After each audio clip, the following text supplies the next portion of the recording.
బాసర శ్రీ జ్ఞాన సరస్వతి ఆలయం భక్తులతో కిక్కిరిసిపోయింది. బాసరలో శారదీయ శరన్నవరాత్రి వేడుకలు అంగరంగ వైభవంగా ప్రారంభమయ్యాయి. ఇవాళ ఉదయం 4 గంటలకు అమ్మవారికి మంగళ వాయిద్య సేవ, గణపతి పూజతో మహాభిషేకం నిర్వహించారు ఆలయ అర్చకులు. అమ్మవారికి కట్టె పొంగలి నైవేద్యంగా సమర్పించారు అర్చకులు.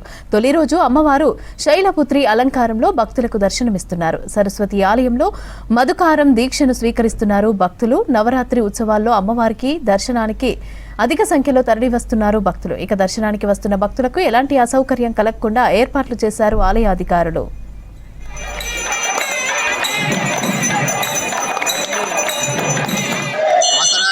దేవాలయంలో శారదీయ నవరాత్రి ఉత్సవం అత్యంత వైభవంగా ప్రారంభించబడినవి. ఈరోజు అమ్మవారిని శైలపుత్రి రూపంలో భక్తులు దర్శనం చేసుకుంటున్నారు.